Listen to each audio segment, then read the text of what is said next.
to the next edition of The Watchers, and it is indeed our Christmas special. I'm Rhys Jones. And I'm Terence Edwards. Here's the news.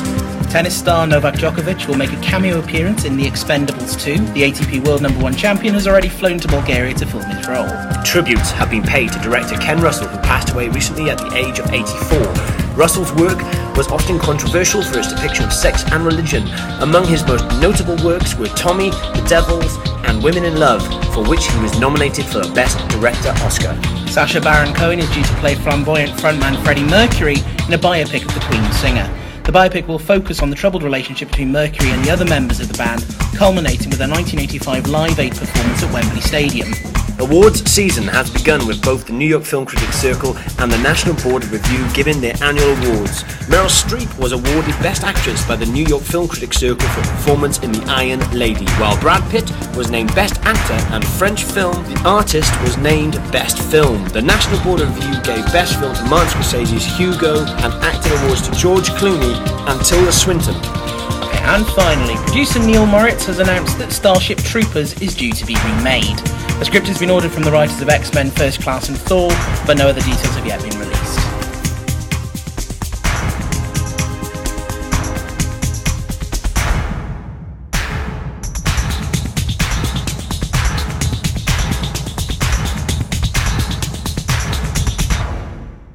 Right, one of my favourite films of Christmas is Muppets Christmas Carol. It's one of my favourites as well. It is my traditional.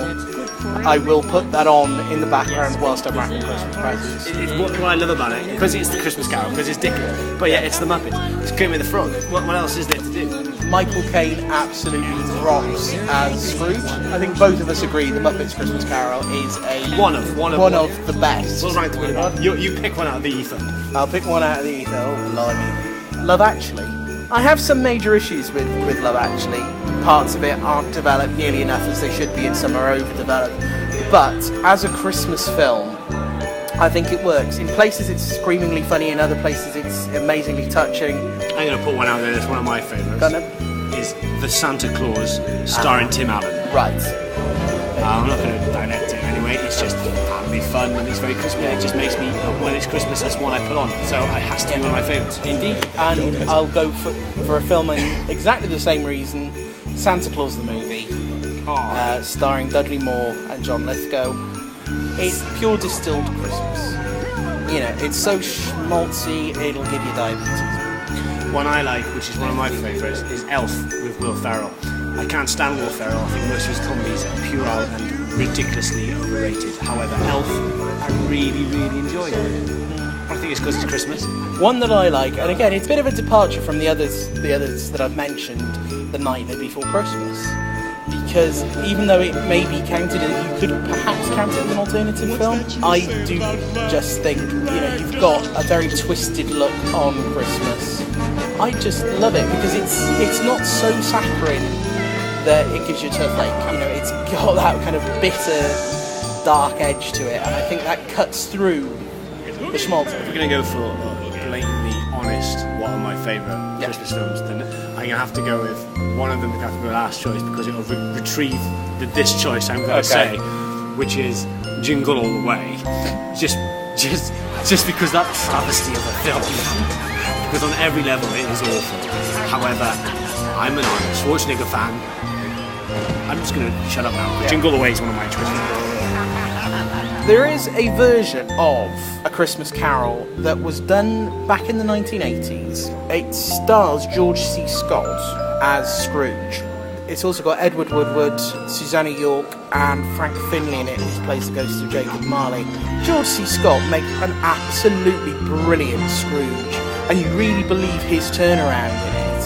And again, it's one that I remember. I think it's a perennial favourite on TV, but it's one that I remember really vividly because of how good George C. Scott is as Scrooge. I'm going to say one more, which would be in my five, has to be in my five. It's A Wonderful Life. Yes, absolutely. A Wonderful Life, if you've not seen it, then that is, to me, an amazing Christmas movie. It's one of my favourites. My last choice for to go into this top 10 would have to be Miracle on 34th Street. Oh yeah, of course. You can't have a top 10 list without that. Not at all. Original or remake of Attenborough? I'd go with the original. Both films are absolutely wonderful, and they are pure slices of Christmas. If you're not moved by that film, you have a heart of stone. You have no soul. You have no soul at all. So that's our 10 films that we've just plucked out the ether that we just think in our heads is our favourite 10 Christmas movies. So I think we need to talk about this, and at the end of this programme, we'll give our top 10. Sounds good to me.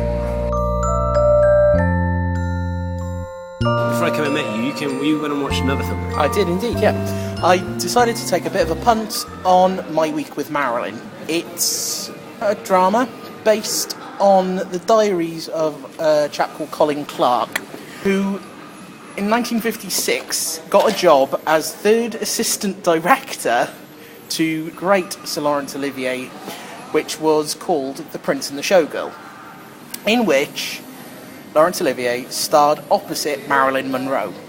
This is the first and only film that Marilyn made outside of America.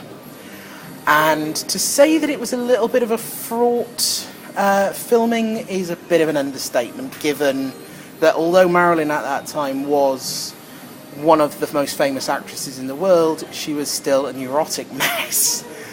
What Clark's diaries reveal, and what this film reveals, is his relationship with the screen goddess. And I don't know whether they've had to wait for everyone who's involved in this to be dead before they can actually bring it out. But it does suggest that Clark and Miss Monroe shared something more than just a professional bond. The film does start with a statement to say that this is a true story. What it actually is, the film itself, is a gorgeous portrayal of the 1950s. It's got some of the best performances I've seen all year, most notably from Michelle Williams, who takes on the role of Marilyn. She goes beyond mere impersonation. It's very easy to do a Marilyn Monroe impression. What's more difficult is to get a handle on the massive contradictions that were going on beneath the surface, and Williams manages that absolutely beautifully. I mean, she goes from being flirty and outgoing to racked shell of a woman who just wants to be loved. I fully expect her name to be mentioned in January because her performance as Marilyn Monroe is worthy of an Oscar nomination, if not the actual award itself. That doesn't actually detract from any of the other performances. Eddie Redmayne, who plays Colin, finally getting his chance as a leading man on film. Kenneth Branagh takes on the role of Olivier, and whilst his accent wanders occasionally from being a very clipped, almost Noel Coward-esque parody, he's absolutely brilliant. And rounding off this wonderful ensemble, you've got two very lovely supporting roles by Emma Watson in her first role away from the Harry Potter films as a wardrobe assistant, Dame Judi Dench, who is playing Dame Sybil Thorndike, who appeared in The Prince and the Showgirl with Olivier and Monroe. And Judi Dench's performance is very warm, very wonderful. The whole thing was just a beautiful slice of nostalgia, a wonderful look at what can happen on a film set. I really, really enjoyed it. Take a few scenes out and tone down on the swearing, and it's something that wouldn't have out of place on a Sunday evening on BBC. Really, really lovely piece of filmmaking, and I would give it 4 out of 5. 4 out of 5. 4 out of 5. Right, okay, we've discussed this, we've talked it through, cleaned the blood off the carpet, and we've come up with our now definitive top 10 traditional Christmas movies. That's right, it's The Watcher's Traditional Christmas Movies Top 10. I love that. Okay, and in at number 10 we have Jingle All the Way. In at number 9 we have Love Actually. Number 8 is Elf. Number 7, The Santa Claus. Number 6, The Nightmare Before Christmas. Number 5, Santa Claus, the movie. Number 4, the 1984 version of A Christmas Carol. Number 3, Miracle on 34th Street. Number 2, It's a Wonderful Life. And this almighty number 1 is The Muppets Christmas Carol.